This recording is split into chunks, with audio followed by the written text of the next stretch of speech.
What's going on, everybody? Welcome back to the channel. My name is Jacob Davis and we are here at Sally's Speed Shop. This is our 1972 AMC Javelin tube chassis drag car, and if you've been following along, you saw us finish this project after it had gone unfinished for almost 40 years, and we took it racing. It's a 10-second car, so it's not fast by today's standards, but 10 seconds is still not a slow car. And this thing is very much so a dedicated quarter-mile car, not made to be driven on the street. But in this episode, we're gonna start turning this thing into a street car so we can do events like Sick Week and Drag Week and take this thing and drag and drive it like we wanted to. So the first things we have to do is we're gonna be putting a full stainless exhaust on this car that can be removed so we can run open headers at the track. So yeah, let me show you around real quick and then I'll show you the nice pieces we are putting on this thing. And of course, we've got Moby supervising as always, looking cute as ever. But here's the car. It's got an AMC 401, high compression, around 600 horsepower at the crank, and we have no idea if it's gonna live on the street because it has a block fill. We don't know how full, but I have yet to see it ever get hot as far as coolant in the top end. That being said, no idea what the cylinder walls are gonna be doing. We are working on getting an alternator put on this thing, so I've got a PowerMaster alternator with a CVF racing bracket and a little turnbuckle down there that should work nicely. But one of the main things we're gonna need is exhaust, because this car is one of the loudest cars I have ever been around. And yeah, open headers is not gonna do very well on the street. So you can see these custom made headers, they exit right here. I'm gonna cut them back a little bit, and then we're gonna transition to oval exhaust that goes down and underneath the car and sits basically right inside of the rocker on both sides. So yeah, let me show you what we're gonna be putting on the car because it's some pretty fancy stuff. And boom, here you go. So because of how low this car is, I've decided we're going to do oval exhaust on it. That way you get a bigger size pipe, but a very low profile. So basically, this is a 3-inch pipe squished down to an oval. So you can see the adapter that goes from 3-inch to this oval pipe, which will give a lot more ground clearance. If you look at it from the side, you can tuck it up way closer to the body without, you know, having a bunch hanging under the car. So this is from a company called Granatelli Motorsports. You might recognize that name from some exhaust cutouts. They're pretty well known for their high quality exhaust cutouts. I've actually put them on quite a few different cars, but they also make oval tubing, and this stuff is super nice. 304 stainless. So we got one long straight piece. We've got a couple different bends. So we've got a conventional bend and then a bend what I would call the hard way. And we'll be able to cut slices out of this and be able to turn the exhaust where we need it on the car. So one of the trick pieces that is gonna allow us to adapt down from the 3.5-inch header outlet to a 3-inch exhaust to quiet down this car on the street is this trick piece from Ace Race Parts. As you can see, it's 3-inch on one side, 3.5-inch on the other, and it is about the shortest adapter you could possibly make to go between two sizes.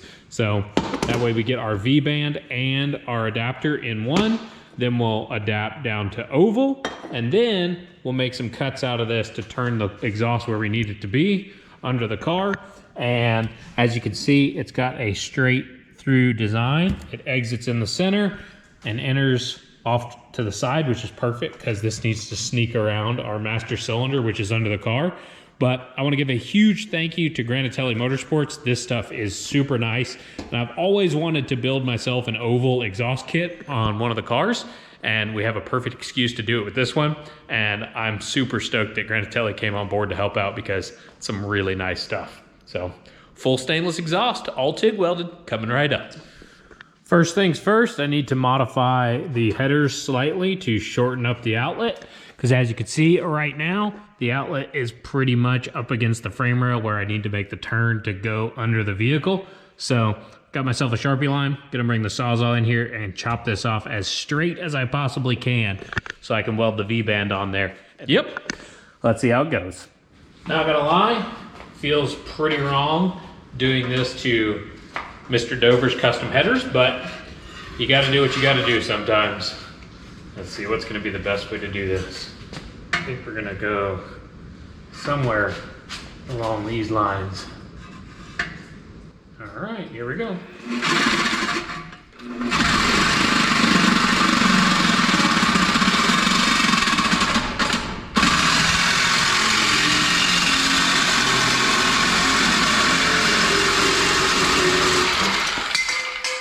Ow! Landed right on my foot. That's a pretty straight cut. I think that just might work. There we go, got the old collector out of the way to bring a more modern touch into this thing.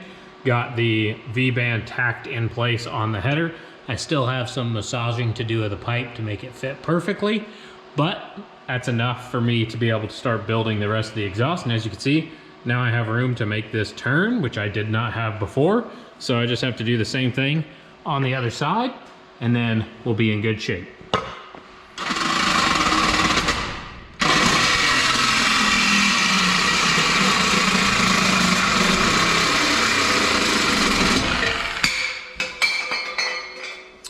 Just like that, we've got both sides with their respective V-bands on, and I'm gonna show you what I'm gonna try to cut this stainless tubing with. No idea if it's gonna work, but this is just a regular Craftsman chop saw, miter saw for doing woodwork, but I have replaced it with a steel cutting blade from DeWalt. This is the only one locally I could find with a 5/8 arbor that would replace just a regular wood cutting blade. There are cold cut saws that are specifically made for cutting steel. Stainless is obviously a little bit harder. It's gonna be harder on blades, but to get some exact cuts, hopefully this works as it should, and I should be able to make some precise cuts on the stainless that I need to cut. So first things first, I need to cut this adapter down to make it shorter because it's round for a good while before it actually gets to the transition. So I'm gonna cut it probably about 2 inches further down than what is here. And we're gonna find out exactly how this chop saw does doing that. Fingers crossed it works like it should. And the blade doesn't blow up in my face and kill me. This should be fun.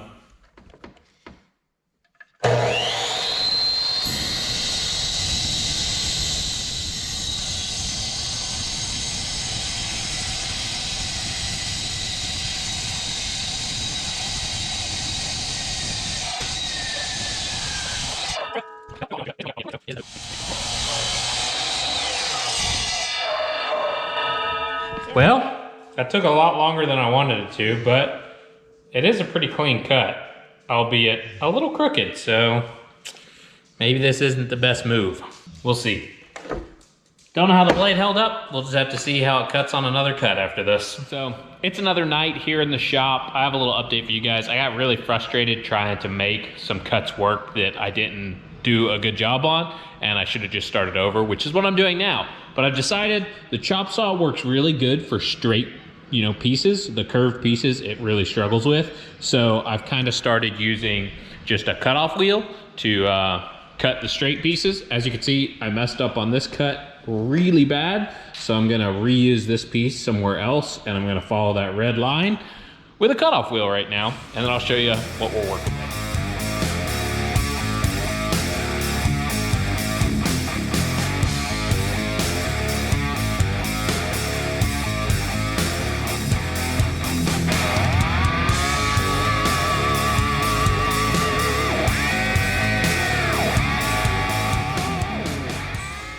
And boom, just like that, we've got ourselves a pretty complicated compound curve going on. It's gonna need a little fine tuning with the sander, but that should work to make the turn from here to here. So let's mock it up in place and see how it fits.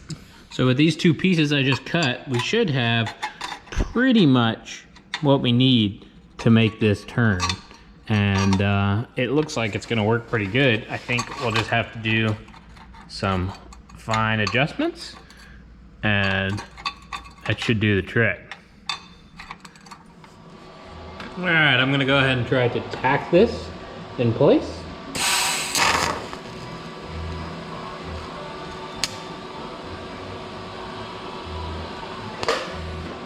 Now I need to try to tack the other side as well, which looks a little more challenging. I have to tack it on the inside right here.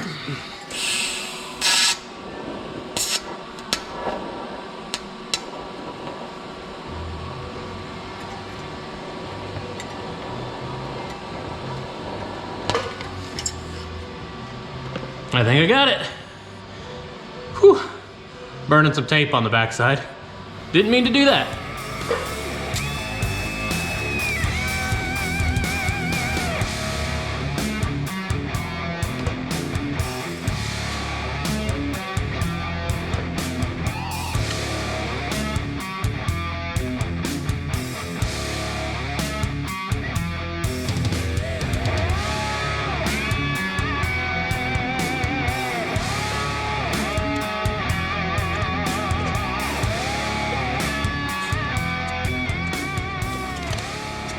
Well, there we go. It should all be tacked now. I get to pull it off the car and weld it on the bench because that's way easier than welding it in place. Yep, I am rusty at TIG welding, that is for sure. But I think it's gonna look pretty killer under there. And luckily, my buddy David stopped by and he's helping out with TIG welding the rest of the exhaust. So he's welding the V-band onto the headers that were already on the car. And then we're gonna work on the rest of the exhaust all the way back out, and it's gonna be super trick to have oval exhaust on this car. But it's pretty good for mild steel to stainless right there. Thin wall to thick. Don't judge it too hard. It's pretty good. So he's gonna finish welding that up, and then we'll get the rest of the exhaust put on, and it'll look killer.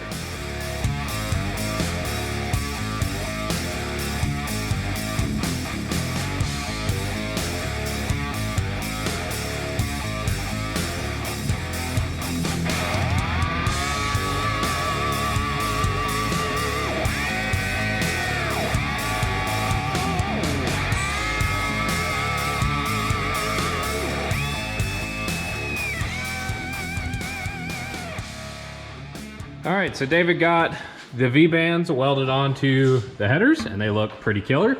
And now before we get the exhaust put up in here, we're gonna put some DEI floor and tunnel shield on both the spots because the muffler is literally right under where you sit. This is the seat mount.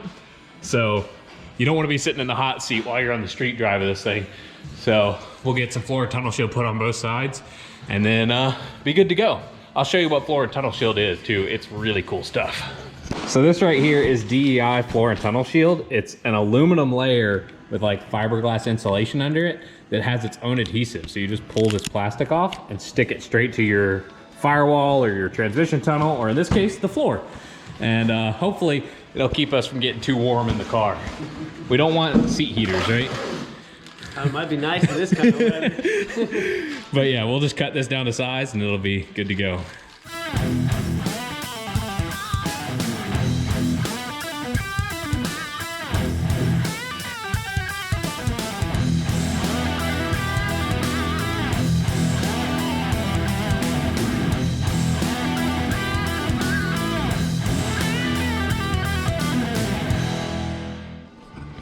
All right, so we got one side mostly done.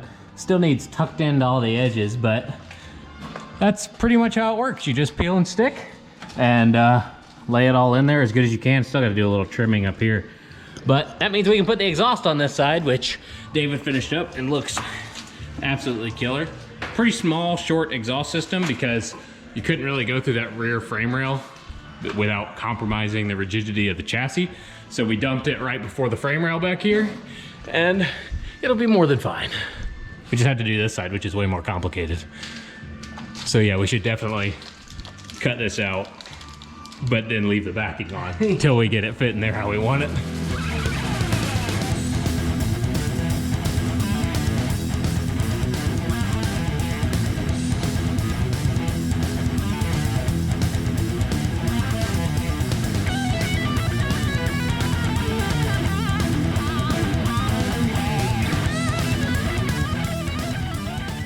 All right, well, there you go. Got the floor and tunnel shield on both sides. This side turned out way nicer, even though it was the first side we did, because we have a lot more to contend with on this side. There's a proportioning valve, the master cylinder is here under the floor, so I'll clean this up a little bit more and add some more floor and tunnel shield over here.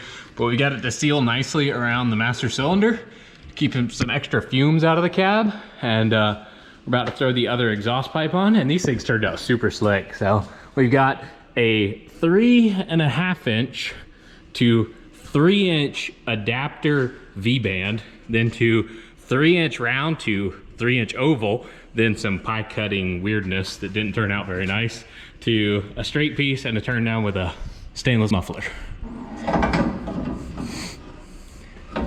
But yeah, that just slides up in there. It's obviously gonna be easier to put on when there's not a lift in the way. And then you just slide a V-band on there, which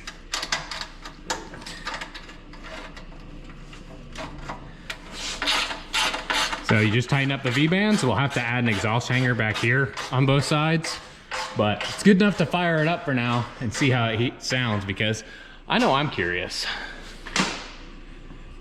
All right, so this is gonna be the first time this car's firing up with exhaust on it in its lifetime, as far as I know. I think this engine was always open headers its whole life. So first time it's gonna be choked down, and hopefully it works. All right, ready?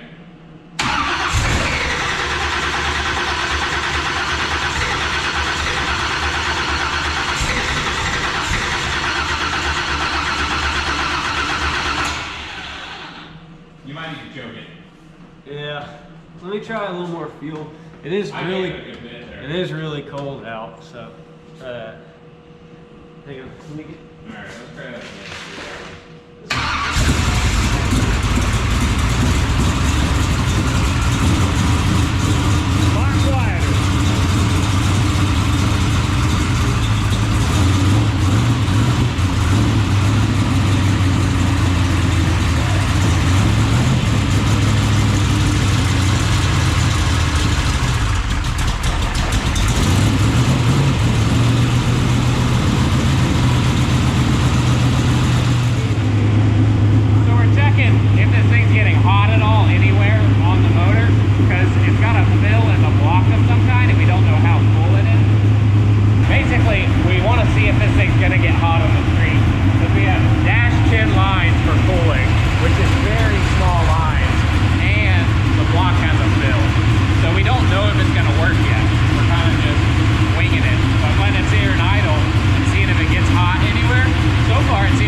We'll just have to street drive it some and see how it does, but that's pretty sweet.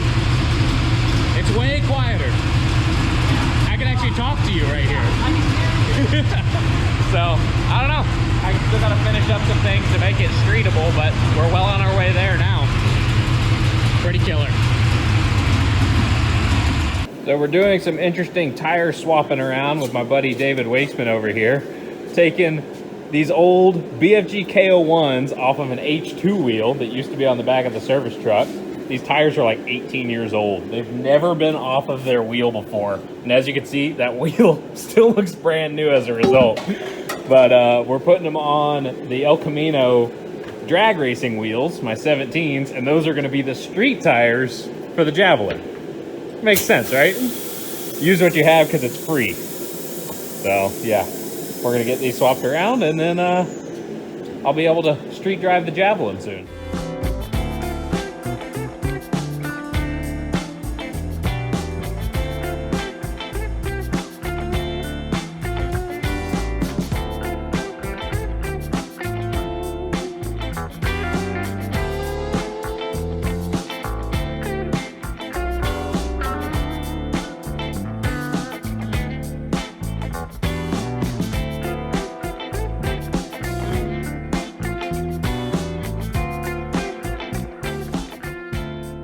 All right, well, there you go. I got my Hoosier slicks off of my Koenig wheels, and now I have a BFG 34-inch all-terrain on literally a Pro Touring wheel. I don't know if that's ever been done before, but we just did it here. So huge thanks to David for the help. We're just making new things. Things that probably shouldn't be made. but it'll be useful, and that's what counts. It's officially time to take the Javelin for its first street drive. I got turn signals and brake lights all hooked up. So my turn signals are right here. So as you can see, we've got turn signals. I've got a horn, got a charging outlet, and then I'm gonna have interior lights, but they're not hooked up yet. So it's a street car, right? Doesn't have mirrors, doesn't have a proper windshield wipers, but it's got pretty much everything else. Right now we've got this old service truck tires on it, but we're waiting on some spacers to show up to bring this thing out because it's tucked super far under the car right now. Got the regular skinny front runners on it, an air cleaner, and in theory, she's ready for a rip. And even the alternator belt is on and looking solid. So let's fire this thing up and see how it does. But before I start it up, I am gonna change the gas from race gas over to 93 octane with some octane booster in it. We're running this stuff from Works called 107R, and it adds lead to your fuel and boosts the octane a bunch. So we're gonna pump some in here with this killer little pump we have from Mr. Gasket. As you can see, we're filling up the tank in the car without having to hold a gas can. So we'll get that filled up and see how it does on pump gas. Kind of curious how it's gonna run. Now we got the fuel switched out. Let's find out if this car will fire up like it should.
Before it'll really idle well, but everything seems to be working. Got a tiny little leak from the fuel pump, it looks like. So probably gonna have to rebuild that, but it's not big enough to worry about right now. I'm still gonna take it for a test drive. So I'm gonna get some spare tools loaded in this thing, get Moby, and we're gonna go for a little cruise. There we go, driving down to the shop. I can hear myself think. Great. Clearance leaves something to be desired.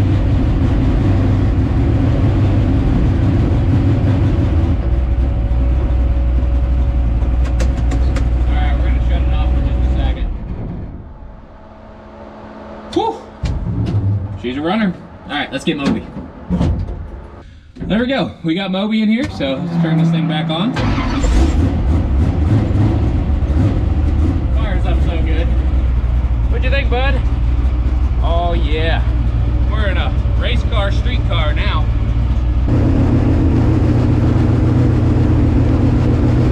Driving a car like this on a gravel driveway definitely feels wrong. Oh, he doesn't seem to care though. He's just along for the ride. All right, we're on the road.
right, made it to the gas station. It's first gas station stop ever.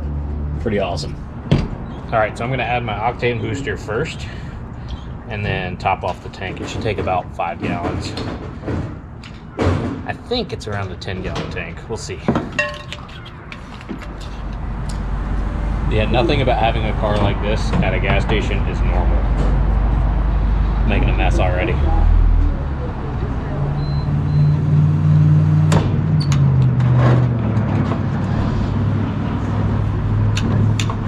So yeah, it came, I'll show you.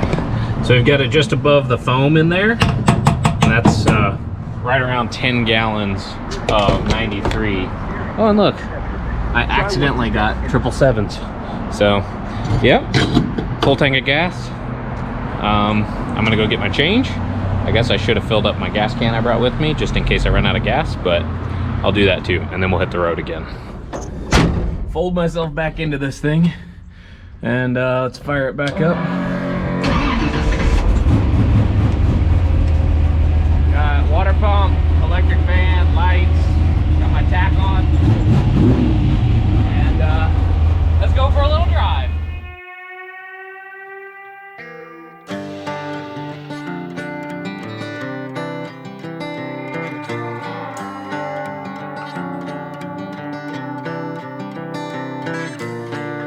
Seems like they just don't get our ways. They try to control what we say. Funny things will never go away. So far, it's doing pretty good. I'm pretty much in downtown Noonan. The courthouse is right there at the top of the hill. So I'm like between 5 and 10 miles from the house. And I did notice the oil pressure was getting a little low, so I came out here and checked the temps, and nothing looks alarming. Like, don't get me wrong, it's a little warm, but I wouldn't say it's hot. So might be time for an oil change and an oil cooler on this car to be able to survive the drive on sick week. But so far, really can't complain with how it's doing. It's staying cool everywhere I'm checking. The oil's getting up to like 200, a little over 200 degrees, so that's not crazy. I'd rather it be a little cooler, obviously, but an oil cooler in front of the radiator would definitely take care of that. So I'm gonna let it cool off for just a second and then drive the rest of the way to David's, and we'll see how it's doing. It's who we are. We drink iced tea out of jars. We ride in trucks, put our time in at the farm. Nothing wrong with a little southern charm. It's who we are.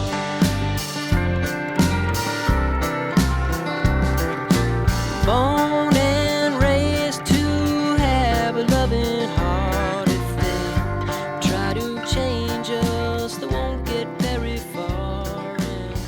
All right, well, I made it to David's place, and the car definitely ran good, and it went down the road fine, but the oil, I think, got pretty hot because the oil pressure dropped to like 15 PSI at idle, which, you know, is not like so low that it's like, oh, I need to shut it off immediately. But I've never had an engine with aluminum rods, so maybe the rods are growing a bunch and the oil's getting hot, and it's a combination of things. I don't know. What do you think? Yeah, I think that's probably the best bet on what the problem is. Yeah, so I think it needs an oil cooler. And I haven't looked at the oil since I first fired this thing up, which is probably a terrible thing to do to a race motor, but it never had low oil pressure. So I was like, it's been to 2 races and then, you know, been one car show. So that's not a whole lot of driving. There's things to figure out, but it made the drive over, and it's got working turn signals. So it's definitely a street car now, right? That counts.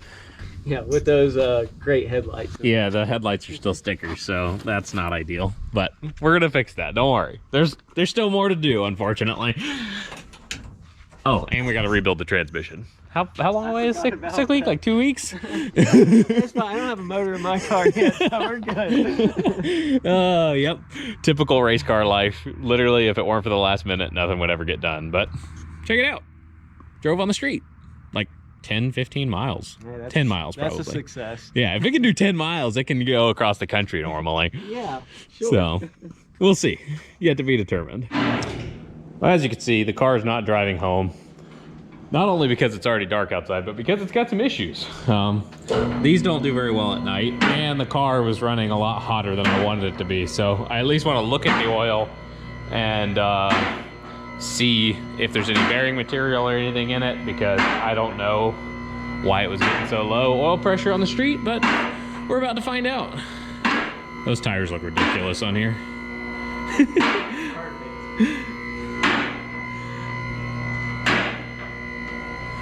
He's about to pull the wheels off of the car because I just checked the date code on these tires that I did 130 miles an hour on. They were made in the 40th week of 2002. So that's a little sketchy. So he has these tires that are only like 8 years old that came off of his car. So we're gonna put those on it. And they're bias plies, which are gonna go well with the slicks, because you're not actually supposed to run radial front tires with slicks on the back. They say your car can get all kinds out of shape. It didn't feel unstable to me, but no. You know. Safety third. So he's gonna do that while I drain the oil, and then put some fresh oil in it, get some fresh tires, and we'll be good to go.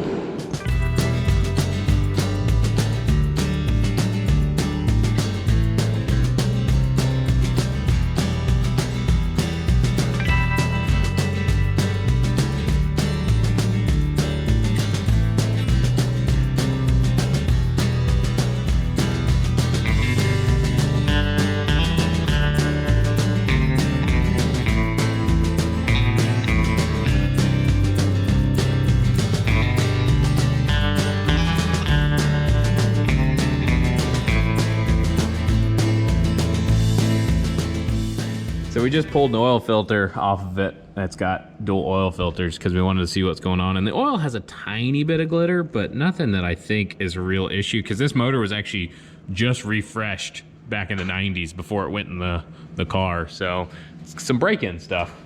But we'll cut the oil filter open and see if there's any bearing material in the pleats of the filter, and then we'll really know.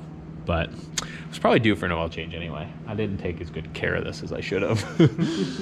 I will say the oil filter is a little toasty. I can barely hold it without it hurting me. So David's got this little tool to cut oil filters open, and we're gonna see what it looks like inside. Hopefully there's nothing bad. These are not fun moments. These are those moments that make you stress out a little bit. They can scare you. I mean, hopefully it's all good news. I haven't seen anything that makes me super concerned yet.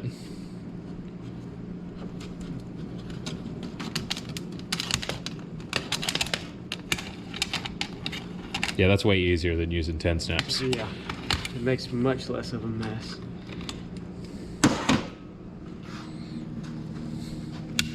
Look at that weird shape. Like, that doesn't seem right. Not very round. That doesn't seem right. Maybe these aren't good filters. The bottom's round.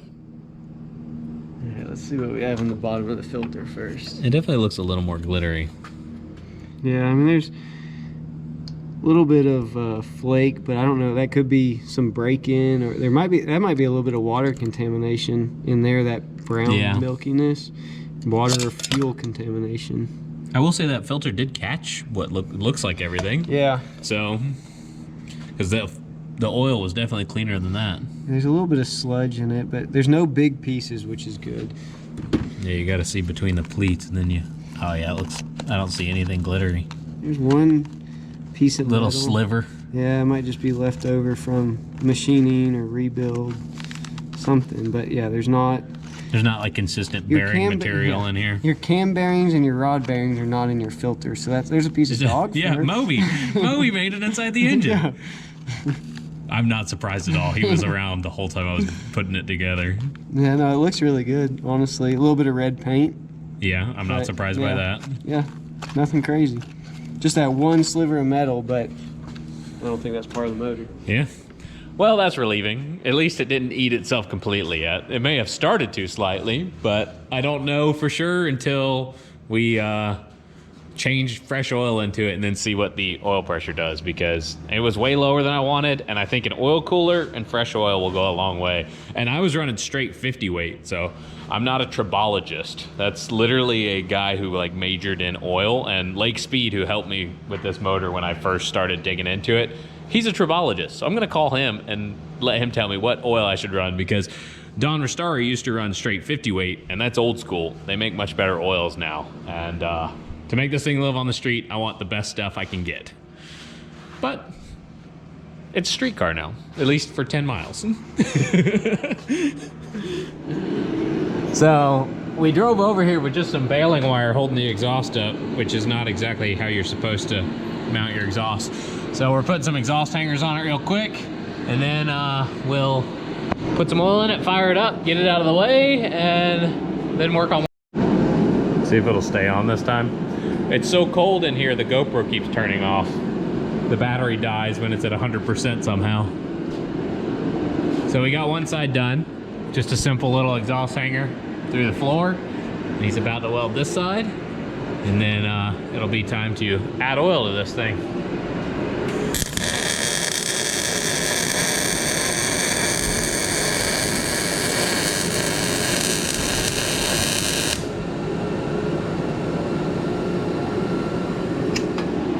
Well, it's another day, and I am back here at David's shop. You need a friend like David. He let me leave the car here, help me work on it, and now he's letting me fix it the rest of the way so I can drive it home, and he's not even around. That's a good friend right there. So I'm about to fire this thing up and warm it up because I'm gonna try to drive it home with a fresh oil change and being able to monitor how it's running, and hopefully it's a little quieter because I'm gonna wear earplugs this time. I didn't last time. That was a bad idea. So let's fire it up and see how it does.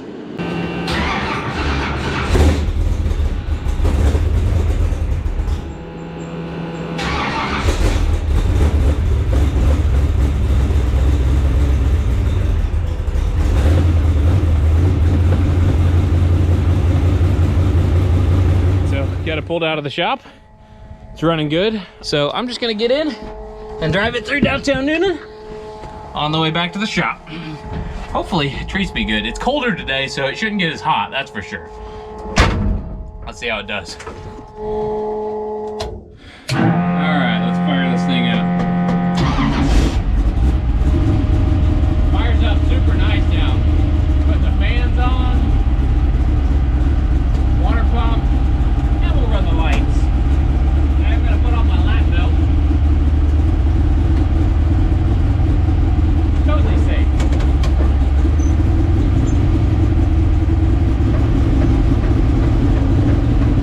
All right, here we go.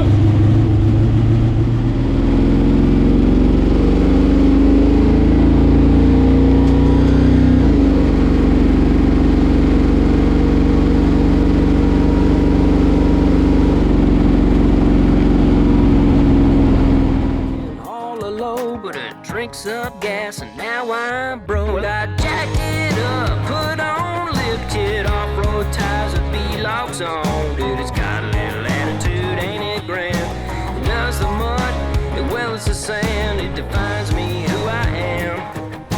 It's more than practical, it's a statement. If you ever think I'll sell it, good luck. American made. So I decided to stop in downtown Newnan, let the car cool down for a second. I just got the electric water pump running, but it's cruising down the road. It has a higher oil pressure than it did. It's at like 20 PSI, but that's at idle. Cruising, it's at like almost 50. So a colder day is definitely helping. So I'm definitely assuming some thicker weight oil and an oil cooler is gonna do the trick. I talked to Lake Speed, who came down and helped with this motor when I first got it, and he said to run Driven GP1 2050 cut with 50% 70 weight from Driven as well. So it's going to be kind of our own special recipe, and we'll see how it does in this thing. Because the aluminum rods, I know we mentioned that, but what happens is the aluminum rods grow more than the crank that they're wrapped around. So you need a thicker oil, or as thick of oil as you can put in this thing, because aluminum rod engines are always going to have lower oil pressure when they're up in town. So hopefully we can resolve it. We'll see how it goes, but I'm gonna let it cool off for a second, grab some coffee right here at the Heirloom Bake Shop, and then head the rest of the way to the house, because I think it's gonna be just fine. It's not officially a street car unless you can go get food in it. So got some coffee and donuts from Heirloom Donuts here in downtown Newnan, right off the square, looking scenic as ever. And this car is performing super well. So got like 5 or 6 miles back to the shop, and we should be in business. So can't complain one little bit. Before just another guy. Look at me now, I'm way up high. Might look like I have it just for show, cause it'll dust up any dirt road. I jacked it up, put on lift kit, off-road tires. Well, I was driving along and I noticed a little miss, and I totally forgot I had unplugged this spark plug wire partially so I could sneak my hand back in there, and it fell off while I was driving. So definitely can tell when it's running on 7. So now it's running on all 8 again, and we'll drive the rest of the way home. It's only like a couple more miles at this point, so yep. Oh well, no harm, no foul. Latitude 80 grand, it does the mud as well as the sand. It defines me who I am. It's more than practical, it's a statement. If you ever think I'll send it, good luck. American made, and it's my truck.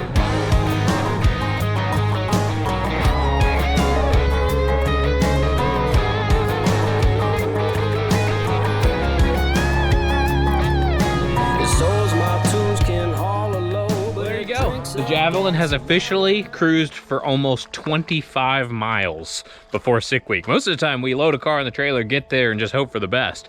I wanted to be a little more thorough with this thing, so made it back to the shop, and there's still lots to do to get it ready, but you're gonna have to stay tuned for another episode for that, because that's gonna wrap this one up.